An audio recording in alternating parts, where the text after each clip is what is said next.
Guys, आपने कभी सोचा होगा कि हम पोकेमॉन वर्ल्ड में आए तो कैसा लगेगा। कुछ लोगों ने ये सोचा होगा कि एस कैचम रिटर्न आ जाए तो कैसा लगेगा। और मेरे जैसे लोग सोचते हैं कि रेड को राइवलरी मिलनी चाहिए एस कैचम के साथ। ऐसे हम काफी सारी चीजें सोचते हैं, जिनमें से मैं लाया हूँ टॉप 10 ऐसी चीजें जो फैंस चाहते हैं एनिमे में हो, और क्या पता आगे चलकर ऐसी हो भी जाए। तो वीडियो का टाइटल है 10 ऐसी चीजें जो पोकेमॉन फैंस चाहते हैं पोकेमॉन कंपनी से। नंबर 1, एस कैचम का रिटर्न। ये तो यार हर फैन चाहता है, एक सच्चा फैन चाहता है, या फिर ऐसा कोई फैन हो अगर जिसे पोकेमॉन देखा है वो एस कैचम का रिटर्न तो चाहता ही है। तो मैं भी ये चाहता हूँ कि एस कैचम आए, और वो किस तरीके से आ सकता है उसके बारे में हम बात करते हैं। पोकेमॉन होराइजन सीरीज में ऐसे कई सारे कैरेक्टर दिखाए गए हैं जो मेन कैरेक्टर की स्पॉटलाइट को खींच रहे हैं, जैसे फ्रीड और अमिथियो की राइवलरी। लेकिन इसके अलावा कई सारे ऐसे विलन भी हैं जो काफी मिस्टीरियस और पावरफुल भी हैं। और मुझे लगता है कि फ्रीड उन सबको इकट्ठा नहीं संभाल सकता, तो मुझे लगता है कि उसे एस की हेल्प लेनी चाहिए, क्योंकि वो भी एक प्रोफेसर है और प्रोफेसर कुकुई को अच्छे से जानता होगा। और प्रोफेसर कुकुई रिकमेंड करेंगे एस कैचम को कि तुम्हें उसके साथ जाना चाहिए। और फिर शायद हमें 2 पिकाचू का डुओ देखने को मिले जिनकी बैटल आर्मरॉक और सेलुलाइट से हो। लेकिन ऐसा करने से फ्रीड का अटेंशन खींच लिया जाएगा, तो मुझे लगता है कि ये बहुत जल्द नहीं होने वाला है। लेकिन अगर एस रिटर्न कर जाता है तो शायद मुझे लगता है कि रोय को भी एक मोटिव मिल जाएगा और ली को भी काफी इंस्पायर होगी इससे, क्योंकि ये इतनी छोटी एज में फ्रीड के पिकाचू को टक्कर दे रहा है। वैसे हमें पता है कि ये पिकाचू उससे पावरफुल है, लेकिन उनके लिए यही बड़ी बात होगी कि फ्रीड का पिकाचू बहुत ज्यादा पावरफुल है, लेकिन फिर भी ये एकदम ड्रॉ कर रहा है। और ये चीज थोड़ी लॉजिकल भी है, और मुझे लगता है कि ये होने से इंटरनेट ब्रेक हो जाएगा, क्योंकि एस का फैन बेस बहुत ज्यादा बड़ा है। क्योंकि पोकेमॉन कंपनी ने इतना कंफर्म तो कर दिया है कि ऐसे ब्रेक पे गया है, ना कि उसने कभी लीव ही करा है, क्योंकि यह भी बहुत ज्यादा मिस्टीरियस कैरेक्टर है। इसके डैड के बारे में पता नहीं है, पोकेमॉन मास्टर बनते हुए हमने देखा नहीं है, तो मुझे नहीं लगता कि एस कैचम ऐसा नहीं है कि कभी रिटर्न ही नहीं करेगा। लेकिन रिटर्न करेगा तो इंटरनेट ब्रेक होने वाला है। नंबर 2, रेड को मेन सीरीज में एक अपीयरेंस मिले, यानी कि हमें पता लगे कि एस के साथ रेड को रिटर्न किया गया है, जो इसका राइवल बनने वाला है इस सीरीज में। Number 3, evolutions. क्योंकि यार बहुत ज्यादा टाइम हो चुका है कि मगर इवोल्यूशन हमें देखने को नहीं मिले हैं। इवोल्यूशन काफी पॉपुलर होते हैं क्योंकि ये ईवी के अलग अलग एवोल्यूशन होते हैं जो समय समय के साथ अलग अलग इंट्रोड्यूस कराए गए हैं। लेकिन फैंस चाहते हैं कि इसके कुछ और इवोल्यूशन आए, और मैं चाहता हूँ घोस्ट या फिर ड्रैगन टाइप इवोल्यूशन आए तो सच में बेस्ट होगा। आपको क्या लगता है कि ईवी को कौन सा एवोल्यूशन पहले मिलना चाहिए? Number 4, new phenomena like fusion. क्योंकि हमें दिखाया गया कई सारे ऐसे पोकेमॉन है जो फ्यूजन या फिर एब्जॉर्ब कर लेते हैं किसी और पोकेमॉन को और हासिल कर लेते हैं न्यू टाइपिंग, जिनकी अलग एबिलिटी भी होती है। और वैसे भी हमें एनीमे में कई सारे ऐसे पोकेमॉन दिखाए गए हैं जो इस तरह की चीजें कर पाते हैं, तो इसे एक ऑफिशियल फिनोमिना डिक्लेयर क्यों नहीं किया जाता, जिसके लिए कुछ कंडीशन हो सकती है।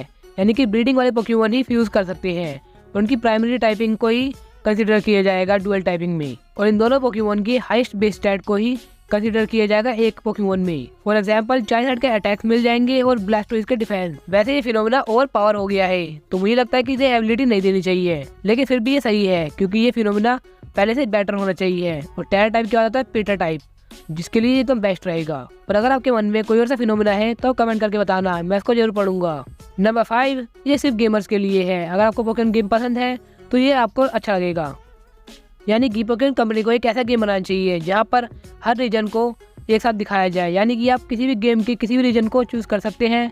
उसकी स्टोरी लाइन को कंप्लीट करने के बाद आप एक ओपन वर्ल्ड में चले जाएंगे जहाँ पर आप किसी भी अपोनेंट से बैटल कर सकते हैं।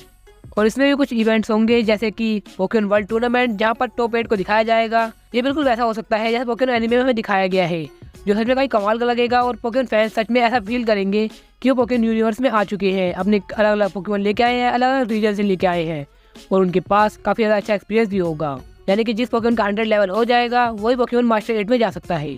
आपका इस बारे में क्या ख्याल है, आप कमेंट करके बताना। अगर आप पोकेमॉन गेम खेलते हो तो उसका नाम भी कमेंट कर देना, क्योंकि मुझे पोकेमॉन की गेम खेलनी है, जीबीए वाली। एंड नंबर 6, ये तो हर पोकेमॉन फैन चाहता ही होगा कि मेगा एवोल्यूशन को और ज्यादा दिखाया जाए। यानी कि कई सारे पोकेमॉन ऐसे हैं जिन्हें मेगा एवोल्यूशन नहीं मिला है, लेकिन वो पूरा पोटेंशियल रखते हैं मेगा एवोल्यूशन का।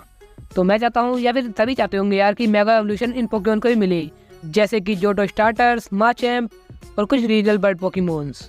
और फ्लाइगॉन को भी मिलते रह गया, वरना पोकेमॉन कंपनी वालों ने सोच लिया था कि इसको भी मेगा एवोल्यूशन मिलेगा, लेकिन पानी बाद में क्या उनके मन में चला, इसकी जगह इसे दे दिया। नंबर 7 पे आती है एक न्यू टाइपिंग, जिसकी जरूरत बहुत ज़्यादा है पोकेमॉन फैंस के लिए, क्योंकि यार अब बहुत ज़्यादा पोकेमॉन देख लिए गए हैं 18 टाइपिंग में से, जिनकी कॉम्बिनेशन बनाए जा रहे हैं जो सच में काफ़ी कमाल के हैं। लेकिन ऐसा नहीं है कि और ज़्यादा टाइपिंग नहीं आ सकती, क्योंकि हमने ये भी देखा है कि डार्क टाइपिंग काफ़ी लेट आई थी, उसके बाद तो यार फेरी टाइप को आने में बहुत ज़्यादा टाइम लगा दिया गया है। तो काफ़ी ज़्यादा टाइम हो चुका है एक नई टाइपिंग के लिए, और नई टाइपिंग आने से कई सारे सवाल उठेंगे और कई सारे पोकेमॉन को अपनी खोई हुई टाइपिंग मिल जाएगी। जैसे कि आपको लगता है कि लुगिया को यहाँ पर ये टाइपिंग नहीं मिलनी चाहिए, लेकिन विन टाइपिंग उसके लिए बेस्ट रहेगी, जिसके लिए आप इस चार्ट को देख सकते हैं। यहाँ इन पोकेमॉन को टाइपिंग दे दी गई है, इनकी वीकनेस को भी कवर कर लिया गया है। आप देख सकते हैं कि ये टाइपिंग कितनी कमाल की हो सकती है। इसके अलावा कॉस्मिक टाइपिंग को दिखाया गया है, जिसके मूव काफी कमाल के लग रहे हैं। और फैंस हो जाते हैं कि साउंड टाइपिंग तो आनी चाहिए, क्योंकि साउंड वाले पोकेमॉन बहुत सारे दिखाए गए हैं और कई सारे मूव भी हैं जिन्हें साउंड टाइपिंग मिल जानी चाहिए। आपको क्या लगता है कि एक नई टाइपिंग आनी चाहिए या नहीं आनी चाहिए? वैसे बहुत सारी टाइपिंग है जिसके बारे में हम बात कर सकते हैं किसी और वीडियो में। अगर इस वीडियो पे 300 लाइक हो जाते हैं तो मैं समझ जाऊंगा कि आपको ये वीडियो चाहिए। नंबर 8, एक स्पिन ऑफ निकाल जाए एस के राइवल्स को लेके। जब एस अपने अगले रीजन में चला जाता है तो उसके राइवल क्या करते हैं, ऐसे करके कुछ एपिसोड निकाल दिए जाए, जिसमें मैं देखना चाहता हूँ एलन की स्टोरी को, रिची के बारे में, और पॉल क्या कर रहा है अब जाके, गैरी का पर्सपेक्टिव कैसे चेंज हुआ, और भी बहुत कुछ। नंबर 9, पोकेमॉन होराइजन में वर्ल्ड कोऑर्डिनेशन सीरीज दोबारा स्टार्ट हो। एंड नंबर 10 पे आता है सबसे इम्पोर्टेंट, आप कमेंट बॉक्स देख लीजिए, आपको पता लग जाएगा। कोई ना कोई ऐसा सब्सक्राइबर जरूर होगा जो पोकेमॉन कंपनी से कुछ और ख्वाहिश रखता है। देखा, आप सभी को शाउट आउट मिल जाएगा अगर आप कमेंट बॉक्स में जाओगे तो कमाल के कमेंट कर दो यार। और देखते हैं कि कौन सा कमेंट ऐसा होगा जो मेरे दिल को छू जाएगा, जिसे मैं पिन करना चाहूँगा। और अगर आपने कमेंट कर ही दिया है तो इस वीडियो को लाइक भी कर दो, क्योंकि याद दूर नहीं है। और मैं एक चीज़ किसी कंपनी से नहीं, सिर्फ आपसे चाहता हूँ, न्यू सब्सक्राइबर मैं आपकी बात कर रहा हूँ, इस चैनल को सब्सक्राइब कर लो और 20 के सब्सक्राइबर बहुत जल्दी पूरा करवा दो।